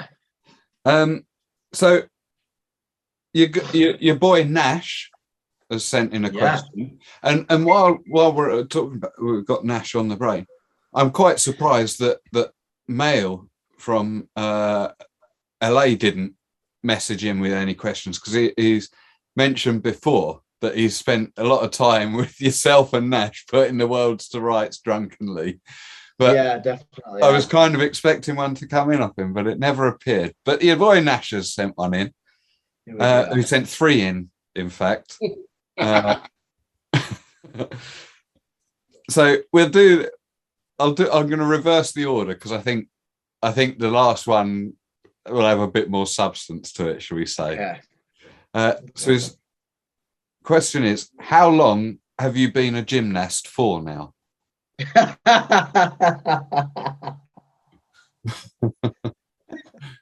It would appear we need a bit of context for this. Yes, you do. Yes. Okay. So I was originally, my first sport was a gymnast.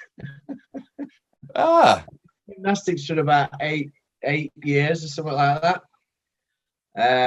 So I don't know if I can class myself still as a gymnast until I go up in air on a board, like. But it would, I spent about 8 years doing gymnastics, and then I did. I went through a load of different, like, kind of. Was that just rhythmic, or did you do others? Did you have a ribbon? No, I did do a floor performance in 2000 to Robbie Williams' Millennium, though. Yeah. I didn't have the tassels and all that, but I definitely, it was a tumble run. Anyway, I went to about 5 different places in West Yorkshire, and I was too good for all beginner places. Went into lads, there were a lads scouting team. Went into there, got into splits and says, right, I want you to touch your chest on the floor. And I went, all right, yeah, see if I could. And I couldn't get down to the floor. And this big fat coach just came up to put his knee on my back, pushed me down to the floor. He says, no, you can't. We're not going to set you on. You're not supple enough. You're built like a rugby player. So I just quit then. I only wanted to learn gymnastics. And you went home and got a bag of chips. Yeah, pretty much, yeah. No, I only wanted to learn gymnastics because I saw someone do a backflip on Blue Peter. It must have given you some good grounding for freestyle in terms of spatial awareness. Definitely, yeah. Yeah, it definitely does help that. Yeah, definitely. Yeah. But yeah, so that I don't know. So that Nash, that's quite good in Nash. That's brought out a story. So I'm not a gymnast anymore, Nash. Okay. Well, just so you know. But you do wear a leotard still, yeah? Oh yeah, I've still got it. I got it from Mr. Frog in Huddersfield. Brilliant little shop that one. But mine had shorts. It wasn't like the leotard like you'd wear on a beach. You know what I mean? What sort of leotard do you wear on a beach, Ash? The one without the shorts. Slutty one, obviously. Yeah. Won't make you see all your giblets. Yeah, one with just a string up the back. Yeah. Interesting side note, I once got thrown out of a water park in Geneva for wearing a mankini.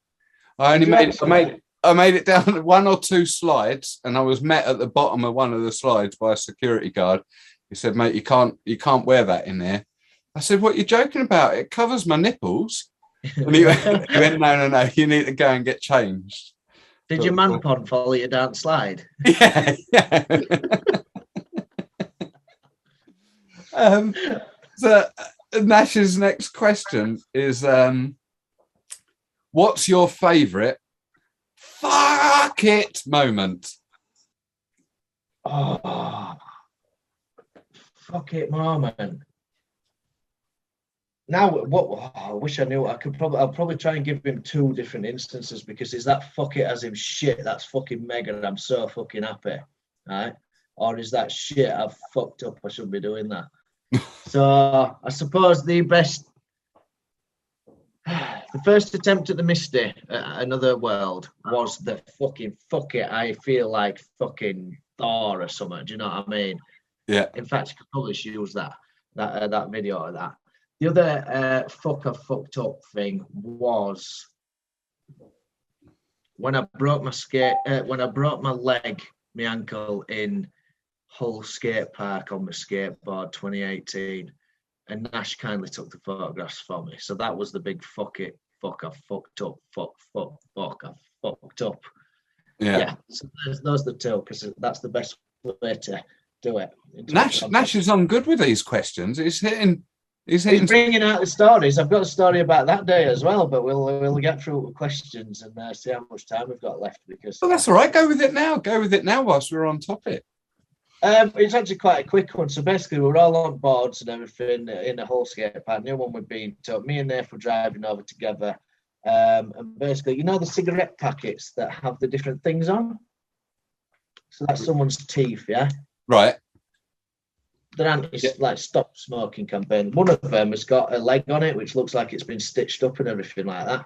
Now I laughs and jokes to my mate Nath saying, look, if you smoke, you break your leg. Fucking threw that in back of the car. Got there and basically I'd finished riding, waiting for everyone else. Decided to get on my skateboard just to do some power slides, get a bit excited because they're working really well. Think I can kind of boot down and then slide 30 foot pretty much. Went straight into it, turned left. Went into the power slide, back foot came off, twisted round, my other foot shot off that way underneath the board. This ankle popped on that side, twisted underneath itself, and basically I felt my tib and my fib hit the floor. Oh, I must have hit 20. Yeah, I couldn't grow up. So I ended up sliding for another like 10 meters on my back then, and then I kind of laid on my back and held my foot up in air, and I'm like, waiting for somebody to come, because everyone were laughing their ticks off, weren't they? Obviously, I'd just fallen off and sliding like, and I thought it was pretty funny. And then, they all came over, and then they saw that my foot were actually not attached to my leg anymore. And then, I took some photographs.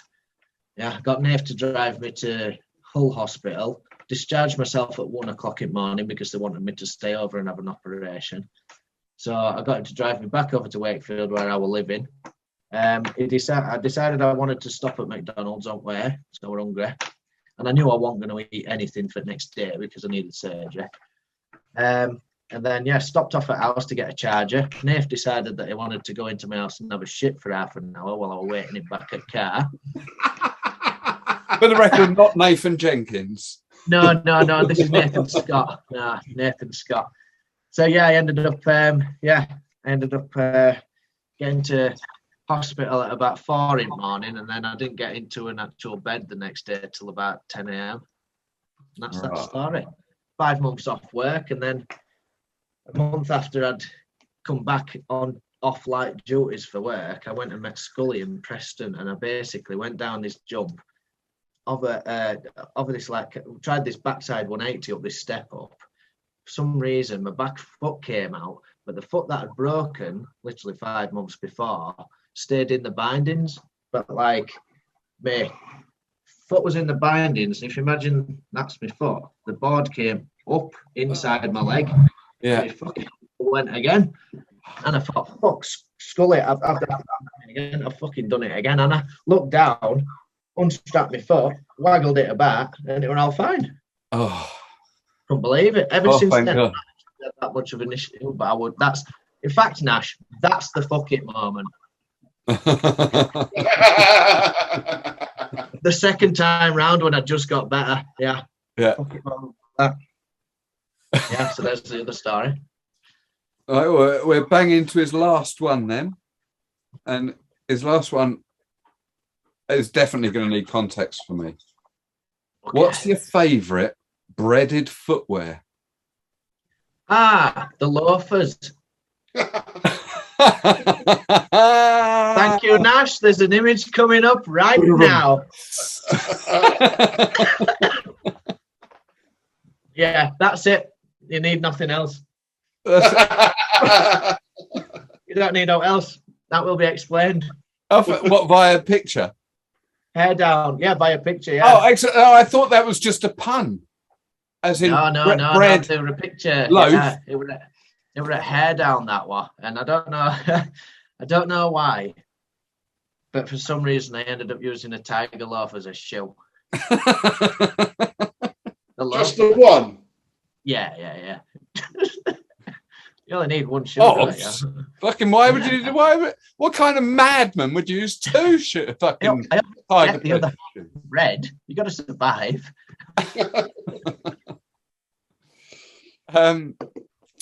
Well, we have one last reader's wives, and that comes in from our good friend Adam Barton. Small eyes. Small. That's my nickname for him. I'm assuming you've being from that area, you know Adam, have ridden with him, and I met him. I actually met him. Where did you go with Simon Arnwood organised that meet? I don't know the free ride meets at Kingswood.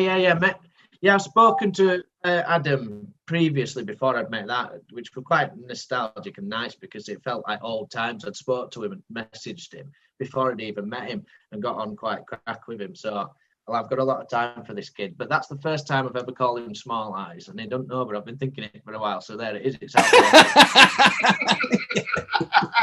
You heard it here first, guys. Small Eyes. Well, let's give old small eyes his airtime. There we go.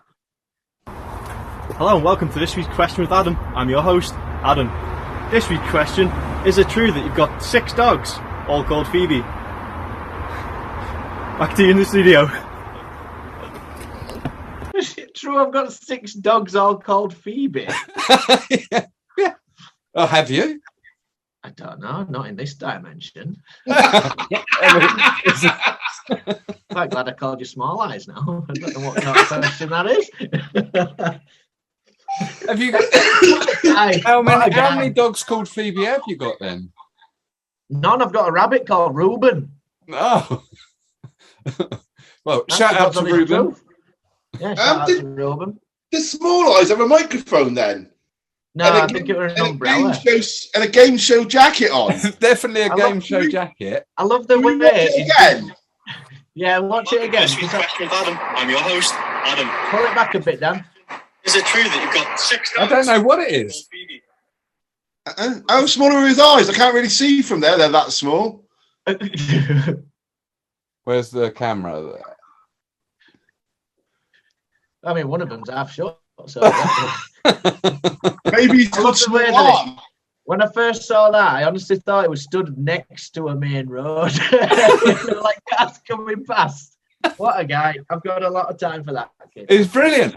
Yeah, me too. Like I say, I'm yet to meet him in the flesh, but we've chatted a number of times. He's a top bloke, man. He's proper sound. He's funny as hell. And he all right. This is what were I talking to Mark Bishop? I won't message him, but I said I would commenting on a photo, whatever it was. I think it when he were doing flips or something. And Mark Bishop and Adam Barton.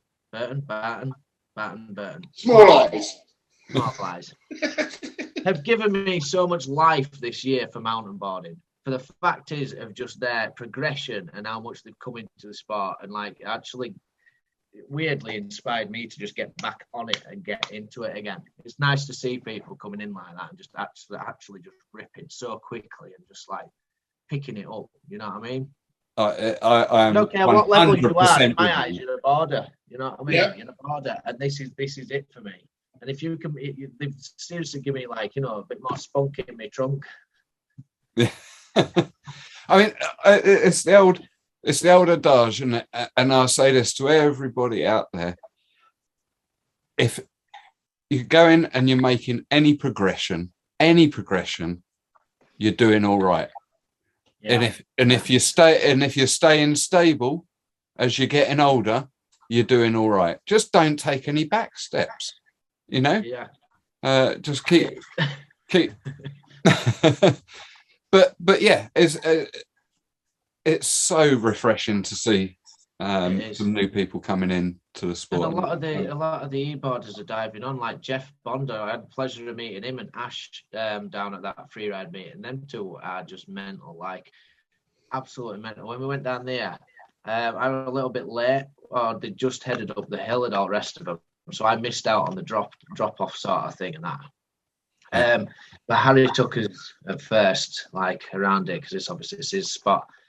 And this is no offense to Harry, he's a shit out. He's probably one of the people you want to go free riding with, because he is absolutely mega, like top level.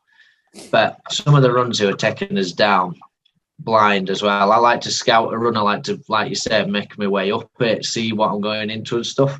Were a little bit like scary to watch. When Jeff came down, there's a video I think which Harry's brother had put up, or Harry had shared, and Jeff goes onto his back like around this corner, kind of hits a toe side edge.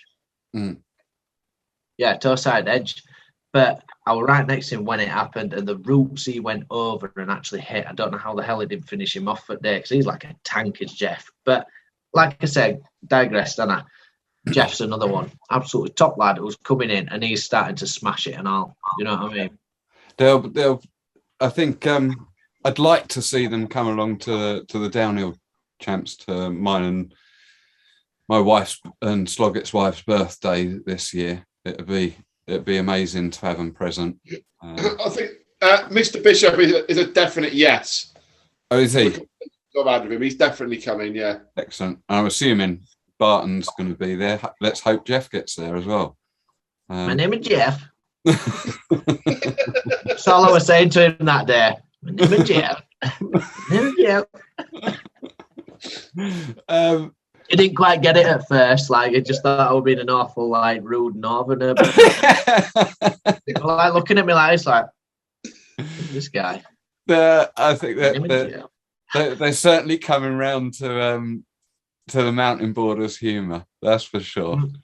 Yeah. Oh, another thing, actually, sorry, I know you wanted to finish up or whatever. Ash said one of the best things as we were walking up the hill, right? And I heard him like I was walking behind Harry. They were Jeff and then Ash, right? I think is it Ash Vickers or something like that?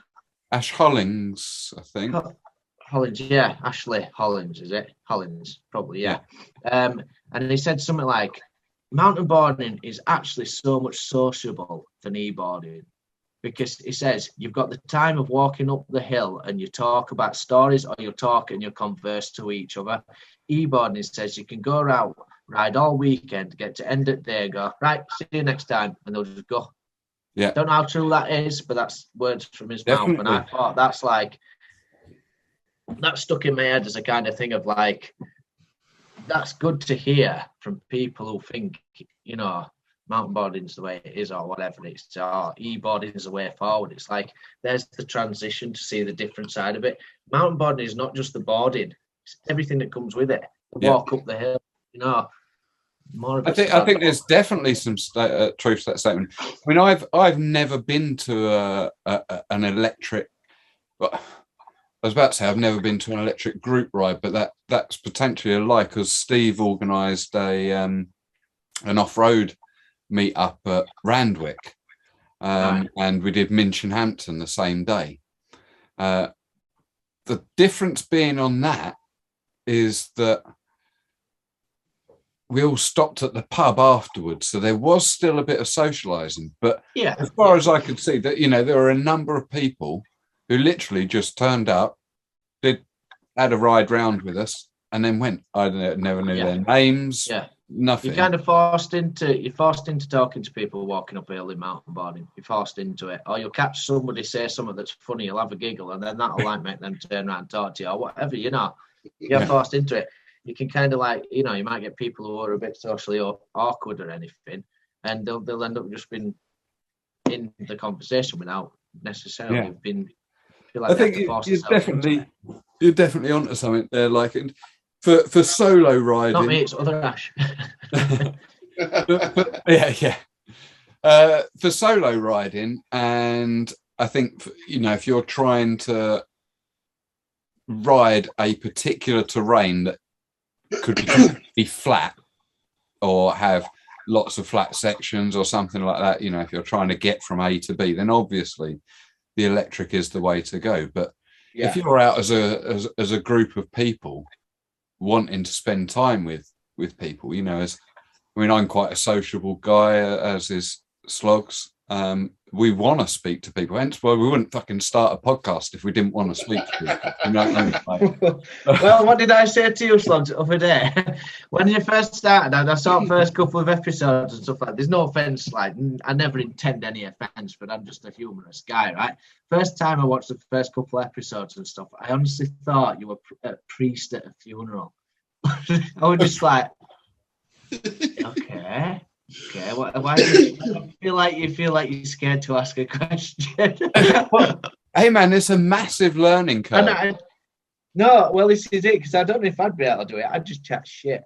I think I filmed this with chatting shit, like, to be honest. But yeah, I say it as it is, and I mean no offense for anything, but it's, you know, it's like calling him Small Eyes.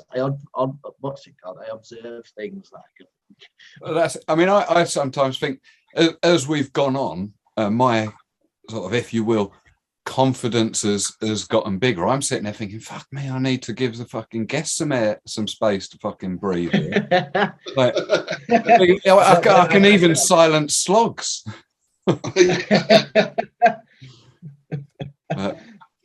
But talking of silencing Sloggs, I don't want to do that for a minute. I want to do Sloggs' 10 set. Are you ready for it? Right. Ready? Steady. Reg or goof? Reg. Park or free ride? Free ride. I don't know which way you were going to go there. What park? Oh, no, free ride. Because you do love a bit of fucking freestyle, so I didn't know whether. Yeah, I grew up on free ride. Parks. I think free ride. You can build what you want. That's the thing with free ride. You want to jump, you can fucking build it and incorporate it into a fucking line. Do you know what I mean? Flips in the woods. Yeah, tricks in sticks. Like I said. Nice. Border cross or freestyle? Freestyle. Flip or spin?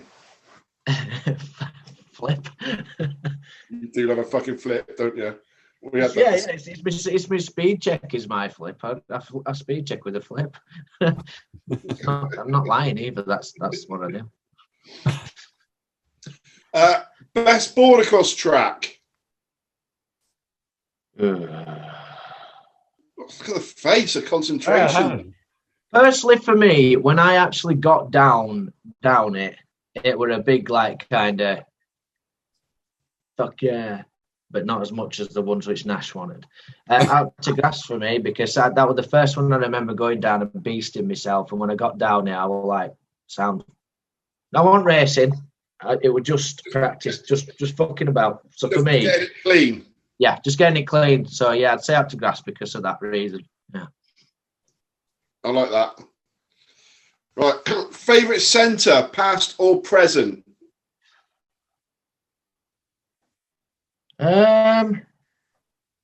Hales. Yeah, could be Hales. It's an all-rounder, isn't it? It's got everything. It's just, if you want to look around into everything, the views, the setup, the place, the location, the separation of areas. So you got the ball, you got the slalom. You can look up the hill and you wouldn't necessarily see all of it together. And it's got to be. I mean, yeah, that's not just me being biased because I was spending so much time there. I just think, yeah. Well, you spent time there for a fucking reason, didn't you? And there's your reason. Yeah, you were close. You could have said another world. But, no. Could have done, yeah. Right, do another question. Yeah, quick, do another question on.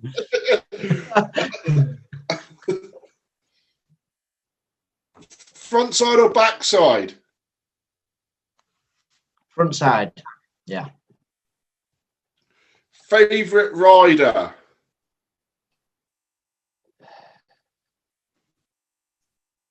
Why didn't I think of these before I came in? Because you always ask these. Yeah, you always put some in. I think it's probably Anton. What, Gombier? Yeah. That guy goes huge. He wears a cow suit. He's really stylish. He's fucking there. Do you know what I mean? He's there. Good shout. That's the first thing. I think he is. Yeah. He's just there, and he's just a top lad, isn't it? I haven't seen the podcast with him on. Yeah, I haven't watched that yet, but yeah. Sorry, Sloggs. It's all right. We won't hold it against Josh. It's all right. I'm finished now. This is going straight in fucking bin, this one, isn't it? It's not getting ahead. We're ending this episode here. Right. Favourite board you've ever owned? I think we know that, haven't we? Yeah, I've got through that one. Second list anyway. Yeah. Comp 16 Pro. J. Lee specific. Yeah. If there's one out there and it's gathering dust, I will pay top money for it as well. Like, you know, the Paul who's got it? I was ready to offer him nearly 200 quid just for the deck, but he won't have it. And he's got three on. That was a mission board as well. He's got about 3 of them and all, hasn't he? He's been rapidly collecting, hasn't he? Well, Order. Yeah. Find out where he lives. Dan knows where everyone lives. We've already discussed this. So Dan's where he lives, Dan. Already, so we just go break and enter. I don't yet. But like I say, it'll only take me a couple of hours. I'll be outside his window staring in.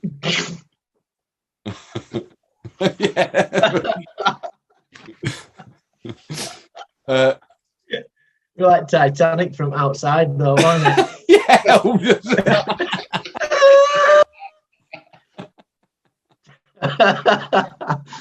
Sorry. Paul, if you're listening and you've got 3 Comp 16 J. Lee models, I can give one of them up, mate. Give one of them up. I'll pay for the thing. Yeah. In hand jobs. Yeah. Very rough ones. There's only one way to do it, Sloggs. How is it? With sandpaper. Yeah. Always with sandpaper. At very least, Swarfiga. Yeah. You guys are vile, aren't you? It's really hard to come by now, score figure, isn't it? I'm down to my last 4 barrels that are in the garage. And in answer to your comment there, Ash, yes, I think that's probably why it was so hard to learn, because we very fucking rapidly descend into depravity and disgustingness, unfortunately. I do enjoy it. I love a bit of crude humour. I do. I don't know. Maybe we're scared to let fully loose, though. Anyhow. Where are we up to with the 10? Is that the 10? We're done on the 10. That's it. No, we're not. And I got one more. I didn't think so. How do you know?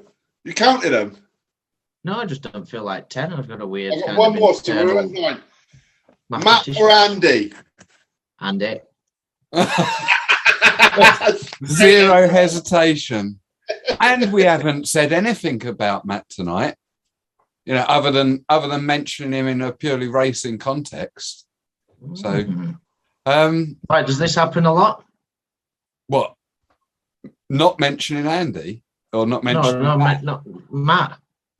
No, Matt gets a bit of grief. Matt gets I love episode. Matt. I'll never give him that much grief, but yeah, I've got my reasons for Andy.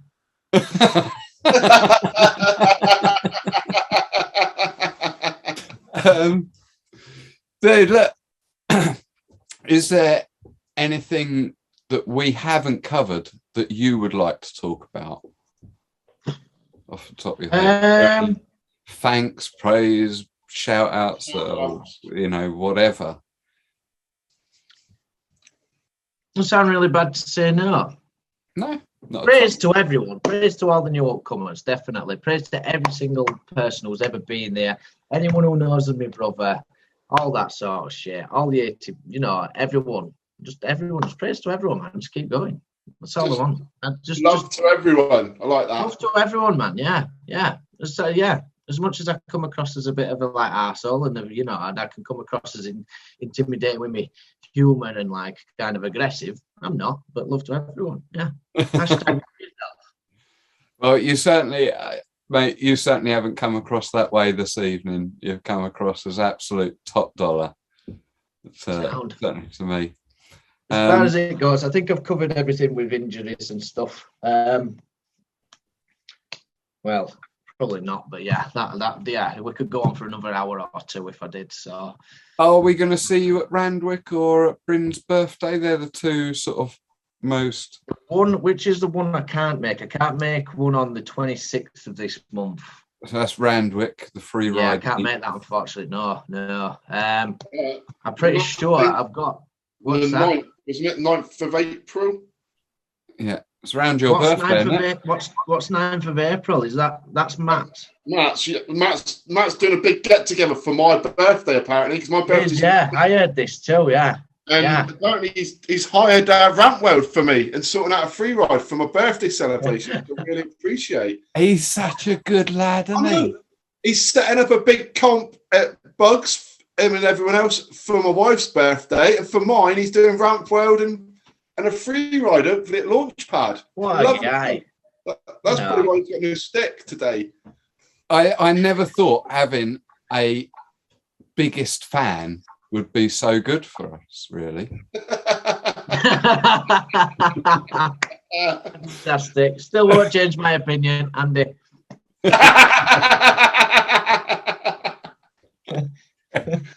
Fantastic. But Dave, I think we're pretty much there. We're gonna sign off. Thank you guys, and thank you everybody for watching the Dirt and getting to know. Yeah, cheers, Ash. Thanks for giving me time. Thanks for giving me the time, boys. I was surprised, like I said. So yeah, I'm sorted, man. Yeah. Go check out Ash's YouTube channel and have a watch of the videos on there. I'm gonna put. I think, yeah. Oh, yeah. I may as well not say I'm gonna put one on tonight, have I? Really? Because everyone will see it before anyway. So yeah, it won't. Yeah, they won't see this. Yeah, I'm not sure if Cleve edit will be done by this point, but I'm on with it now. So yeah. Are you in the midst of that? Are you? Yes, so I was going to put the part with all my shouting and everything in before the edit and then go into the edit, but I'm enjoying it that much that it's just going up tonight. So, yeah. Oh, is it? Ideal. Yeah, I'll put it up today, yeah. Fuck it. Really? It's going to be funny. It's only about a minute long. It's just me screaming down the hill at Cleve. So, yeah, it's good. Perfect. Well, cheers, guys. Enjoy the rest of your evening. Thank you very much. Laters. Peace.